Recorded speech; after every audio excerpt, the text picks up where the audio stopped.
It's a scene in the action sci-fi film. The character, that's Arnold Schwarzenegger on the right in the red shirt. He's surprised to see his old friend Dylan, and they exclaim something I'm not allowed to say on IPL broadcast, so you should go Google it yourself. Okay. You didn't know we would be in film school either. We're having film studies. No creith, no bow. The Koalition. It's losers finals. It's low ink. It's January. It's 2026. I think we can talk about Splatoon again. Okay. If you insist. I'm still thinking about how Popgun is a Muppet and how to explain that. Yeah, right? Okay, so here's the deal. We're gonna get through the set, and then we're gonna assign Muppet characters to all the players. Okay, but first things first, I think our colors are backwards, but that is okay. Because no creith, no bow are the folks that are actually in orange, the Koalition being the ones in the blue side of things. Thank you so much. Already the Koalition, no creith, no bow had a pretty strong opening there, 73.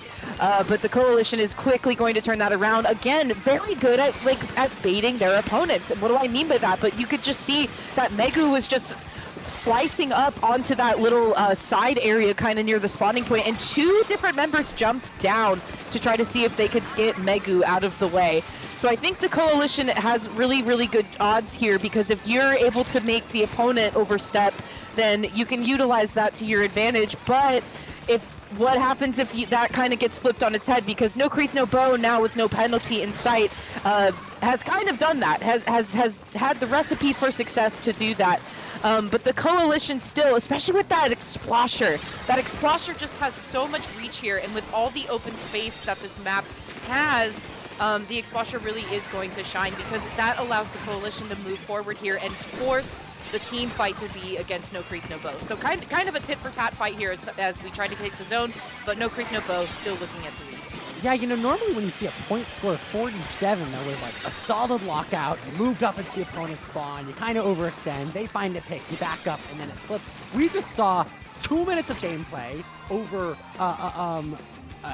70 points for both teams together going down, and no lockout in sight, just total team fighting in mid. It's only now no creith, no bow on their second half of zone, and their second push are going to find the lockout, pop the specials, coordinate here, and move forward. So complete just dogfight in mid. That's the theme for the Koalition. Well, now no creith, no bow, giving them sort of a taste of their own medicine.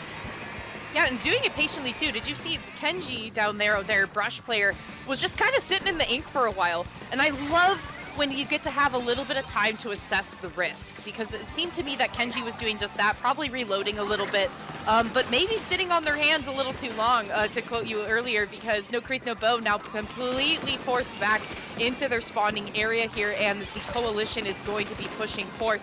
But once again, not going too far. They're able to see kind of all of the entry points that no creith, no bow could utilize, but has done a really fantastic job of making sure that there's not a lot of value to be found here.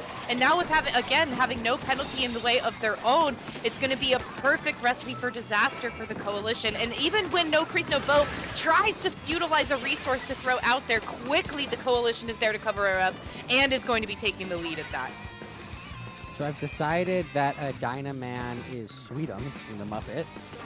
That's the really big one, and that's all I can say. So everyone can go Google that while the Koalition desperately tries to hang on to their cap, and that they do. Don't think they're mating. And I mean, no lockout anywhere, just complete team fight in mid, and no creith, no bow, to their credit, taking advantage of that backup from Koalition, getting a quick cap, and will apply some selling points to live another day. Yeah, and I'm gonna say that the Koala. Wait, hold on. Do we have overlap between Sesame Street and the Muppets? Am I like? They're both Jim Henson. So they're both like the same style of puppet, that being a Muppet style puppet, and they're both made by the same. Okay. Yeah. Okay, because I was gonna say if we can overlap them, I'm feeling like Koala is Big Bird. Oh. Because like good. Because the team name kind of focuses around them, so I'm feeling like Koala might be the Big Bird of the bunch on the Koalition here. And especially with the amount of paint that's being drawn out from the Koalition, I mean, they had a really good eye on trying to cap the zone there, but the Reef Slider was immediately going to shut that down from No Creith No Bow. Now them looking at the driver's seat and getting into the single-digit area, flipping the lead once again. Nobody in sight from the Coalition. Dynaman's trying to do it on their own. Sweetums, I'm so sorry, but that is going to be No Creith No Bow taking game number 1. I like that like in your mind painting the zone is just such a Big Bird thing to do. You're like, and in Big Bird fashion, there they go and they get the cap. They paint the zone. It's really beautiful to apply. Stand tall. Stand tall, Big Bird. There you go. Right. Yeah. Okay, game 1, No Creith No Bow. Finally beating Koalition on Splat zones. They weren't able to do that last time they faced off. So, you know, getting some energy back. And you know, I feel like that story of the loser bracket team keeping the momentum moving through, it takes one game to knock you on your butt and not have that momentum anymore. So No Creith No Bow, I mean, yeah, maybe they got their snacks, their healthy food pyramid, but okay, Koalition going back to Splat zones though. They fear no man. Yeah, I think, was this not the counterpick that we saw last time too? Like Koalition also counterpicked Splat Zones Mahi. So we're seeing a repeat of that. And Brush, I want to add to that, I think Koala is multi-talented, much like our friend Big Bird. Because according to Wikipedia here, Big Bird can roller skate, ice skate, dance, swim, sing, write poetry, draw, and ride a unicycle. Can Koala do any of those things? I hope the Coalition can answer, because they're being awfully quiet about the accusations that they're playing with Big Bird. Splatoon triathlon, but instead of swimming, running, and biking, is that a triathlon? They're gonna have to ice skate, roller skate, and win at Splatoon 3 in low end. I think there's something there, but maybe not take a swim. We're on Mahi Mahi Resort. Yeah, I feel like that one's gonna have to go on the back burner until we're in a different game where swimming actually doesn't take you out of the match if you would still like to play in the match. But okay, so a little bit of a comp change here.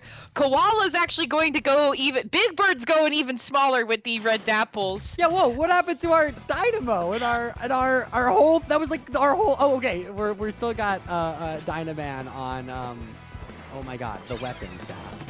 The Explosher. Thank you. Wow, I'm rusty as hell. I gotta write this down. And wow, coming out fast and hard. It's the Koalition now with an early cap and aggressive. Yeah, and I appreciate that even that No Creith No Bow is going a little bit more of the meta route, if you will. They're using that Viper. They have the Vanilla Dually, so they will have a Crab Tank in tow at some point, and they're using the Pen as well. But the Koalition, I mean, I haven't seen one member of the Koalition not have a special here, unless you're somebody like Paper. So Paper is a human that lives on Sesame Street.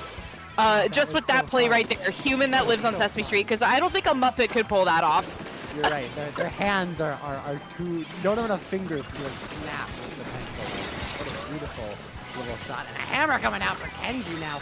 Holding forward, 3 go down. None actually to the hammer's wrath directly, but being forced into a teammate. Getting called out there by a triple splashdown from Dynamite. So utility to stay alive and let their team come back online. Lead still in their favor. Looking for a way in. A 3v3 though as respawns come out. And not a way to cap the zone quite yet.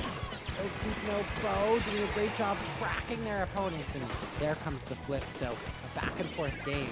Not the style, I think, that we've been seeing from them. Yeah, not too much. So with Pollen launching those missiles too, that's a great tracking tool to use against No Creith No Bow, but thankfully No Creith No Bow nowhere to be found near the zoning area at the moment here. Finally going to try to break out over onto the left-hand side though. Pollen is really doing a great job locking it down on the left here. But that's not going to be for long, as Kenji is going to break through and end Poland's raid of terror over on the side and actually going to utilize that space as much as they can. But but with Megu in tow standing on the side, you're going to already opt for a jump for Paulin to come back in. So down, but certainly not out. No creith, no bow now holding on to the zone here, but still there is so much from the Koalition to be had. And Brush, I was going to say earlier, I have not seen the Koalition not have a special online for most of this game. At least one person has had a special at the ready. Every time I've looked up at the screen here to look at the Koalition, except for right now. This is the. But well, there's another one popped immediately. That's what I'm saying. That's what I'm saying. Like they're prepared. The preparedness is on the side of the Koalition, especially when you have 3 members down. Where's the zone coverage from No Creith, No Bow? There it is. Look, if there are it flips again. If there are 2 schools of thought for special usage, one might be charge them up, top them together, move forward, and another might be like to the tri-strike of you can either throw them all in one place or stagger them. Just stagger your specials for 5 minutes straight and hope for the best. And it seems like the Koalition trying to use a little bit of that magic, so the difficulty becomes how do you break back into zone? Your dependence of people like Koala with the Dapple Dualies finding a way in behind, ignoring the typical fight, and that's a ticket to go. So Dynaman able to sort of capitalize on that. Finally, the Vita Bomb comes out. Cap should fit here unless the Reef Slider says no. Yeah, the queuing of events, the Reef Slider was able to come out victorious on that one, the Booyah Bomb just seconds beforehand. But still, there is a triple splashdown on the wings by the Koalition for Dynaman. And you can see that No Creith, No Bow is doing their best to try to get out of the spawning area. But again, the Koalition has such a good spread of resources. They can see where all of the entry points are here, just like in Robo Ramen. And they're really good at diversifying where they need to focus their efforts here, but No Creith, No Bow was able to break through and just really in the last couple of seconds hold on to the zone here. Maybe the stamp and the oh my gosh, the car Reef Slider will be able to cap the zone here. Sorry, I'm still thinking about Muppets. Will cap the zone here, and it was just enough for the zone to get capped for the Koalition. But No Creith, No Bow has a really far way to go here with not much time left to do it. One of the first times I was on the mic in Splatoon 3, I couldn't remember the caster to save my life. I just kept saying Spider-Man. The first time it was pretty good. It just sounded like I was like being a good commentator with a metaphor. The second time it became clear that I didn't know what I was doing. But we got to Reef Slider in the end. So I think in this case we saved the match. Yeah, and I really like that Koala is still here with the juice at the ready here as we enter into overtime. The No Creith, No Bow, again, really has a lot of ground to cover here, but there's so much power from the side of the Koalition. They're going to force us into another tied set situation. However, this was a similar story to what we saw last time. The Koalition was able to swipe 1 win off of No Creith, No Bow. No Creith, No Bow really set the stage here, winning the first game. What's going to happen next, though? Because now, okay, finally, Splat Zone's off the table, Brush. We're done. We're done. We have to pick something else now. We know No Creith, No Bow has won against Koalition on Rainmaker and Tower Control. So if I'm them, I'm trying to not and I've been watching stream if I'm No Creith, No Bow, right? I just got free intel while Zaf and I, meandered on and yammered on about the Muppets. So I'm watching stream, maybe with it muted, figuring out what there is to learn about my opponents, the Koalition. I've learned, okay, Clam Blitz and Splat Zone, they do well there. Let me not counterpick that. So Rainmaker, Tower Control, I think. Somewhere to go. Rainmaker Scorch, Rainmaker Humpback. Both maps I could see them succeeding on. Yeah, I agree. I think Rainmaker would be the best course of action to go, at least mode-wise, to go to next.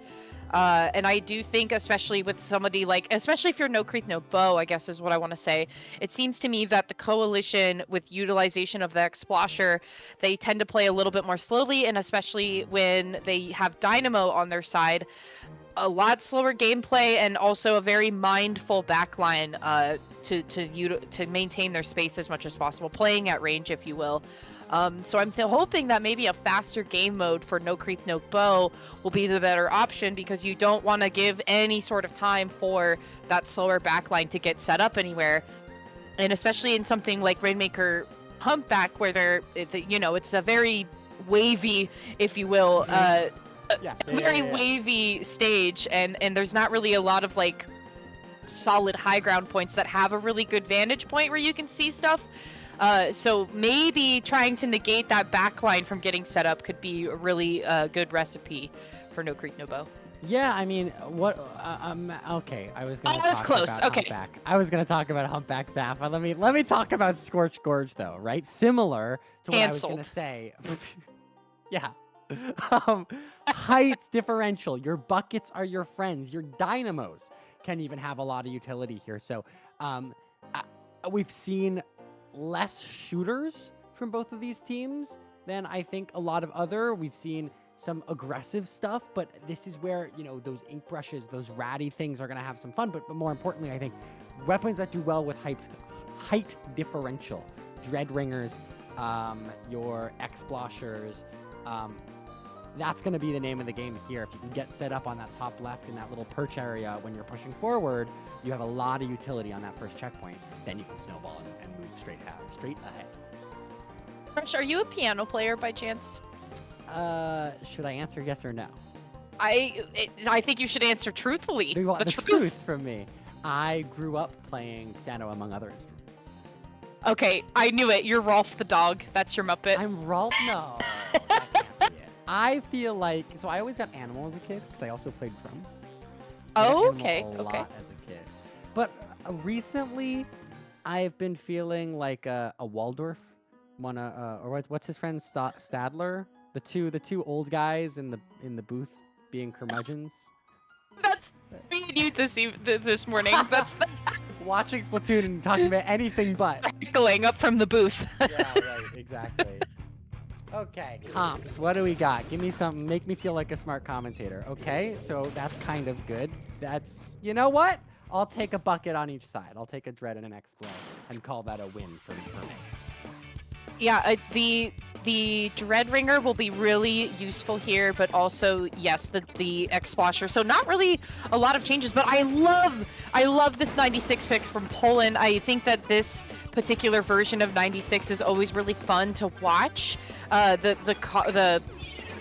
What's it called? The kit that it has, I think, is really fun and interesting. I like that this is their cooler pick, and especially with the marker. I'm deeply entertained by marker.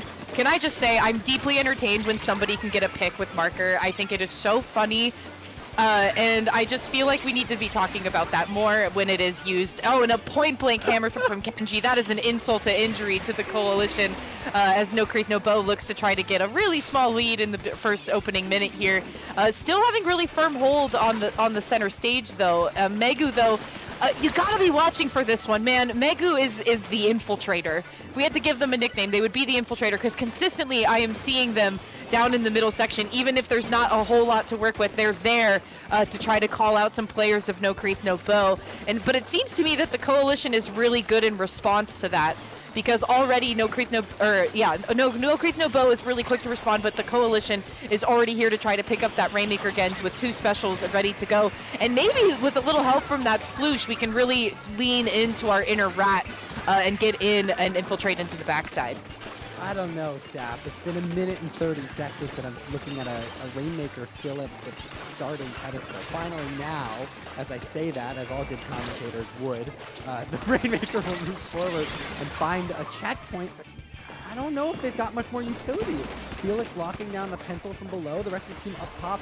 Only one special. It's the Booyah Bomb coming out from Koalition. That'll be matched with a hammer and more from No Creith, but that's a huge pick win. Ooh. And 2 down. We'll look for the third. It's Koala with the sploosh. The Rainmaker will move forward. 30 ticks and counting, going straight all the way forward. So, as we all know, Saf, a commentator has to say something obvious for things to change.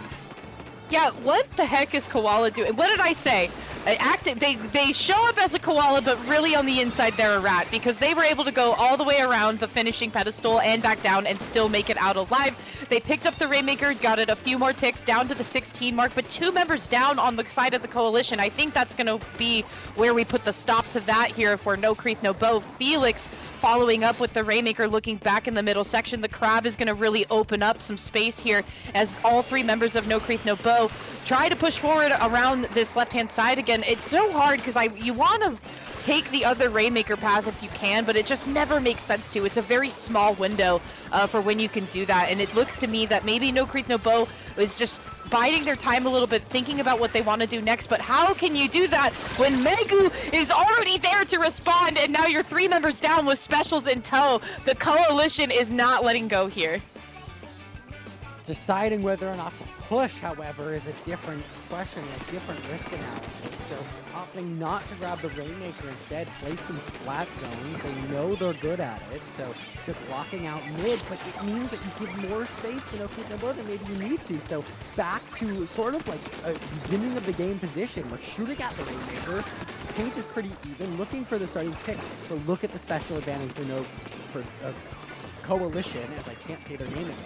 Some specials at the ready, so seeing if they can take advantage and move forward has been the name of the game. Yeah, but again, you got to be watching out for someone like Koala, because if you go too far forward and Koala's in the corner waiting for you, I mean, what are you going to do? They have the short range advantage by a long shot with that sploosh, because it just fires all over the place. Your feet are immediately covered, like when you get even close to them. So No Creith, No Bow has to reassess how they want to do this here. Felix is really doing a good job covering the top end here, looking to see if they can pick up the Rainmaker themselves, especially with Kenji now taking down 2 different players. What's indeed needed here for No Creith, No Bow, and they have an opening to do just that, but now a go down. The Reef Slider also going to try to open up a little bit, but there's still enough reach for the Coalition to shut that down as well. And unfortunately, you find yourself in the wipeout position. The Coalition just needs to bide their time here. Koala trying to now stall that Rainmaker in that bottom left pit. 20 seconds to go. Their team sort of leaving them alone means that Zora is looking to sort of get an overtime opportunity. Dynaman now, the only one watching over that Rainmaker. They will find the pick though, so it's just Paper here trying to make some things happen last second for this overtime, but they're forced to jump out and the Rainmaker will pop. No one nearby to grab. Koalition doing a great job holding on there in the final moments. Yeah, finally, like you were just saying earlier, changing the narrative, right? We now have 2 wins under our belt for the Coalition against No Creith, No Bow. A total of 3 wins in general, but the wind is in the sails for the folks on the Coalition. This is a really good spot that you want to be, because now counterpicking still for No Creith, No Bow, which they did not have experience in before against the Coalition. So maybe a little bit more of a discussion on the back end on how we do counterpick number 2. Rainmaker Scorch didn't quite work out, but do we pick Rainmaker again? Having another fast game mode, or do we pick something a little bit more slow? Something like Tower Control, where it's a consistent pace. I guess in this situation where you are on the set point, about to lose set point, what I guess it's a discussion of like what would find us the most success here while we are down. Yeah, I mean, and if you're a team that was sailing through today, No Creith, No Bow went 2-0 in round 1, 2-0 in round 2, 3-1 against the Coalition in round 3, and then finally lost 3-1 against MAD, who's sitting up ahead in winner's bracket. Their counterpick there was Rainmaker Undertow. That's where they won. And they weren't able to pull off on their other counterpick. It was Clam counterpick. So you actually haven't been in a position practicing what to play and where your team is good. And so to team's credit, we saw counterpicks, but on the flip side, like, it's a skill. You have to be on the back foot, and No Creith, No Bow has had a smooth sailing day today. And counterpick is maybe taking its sweet time to be chosen, because you have to wonder what's happening in that voice chat right now. Like, what's being of risk assessment of what is going to find us the most success. Hello, friends, and welcome back. We got some Rainmaker action. I'm solo casting for now, gang, so we're gonna see what happens here.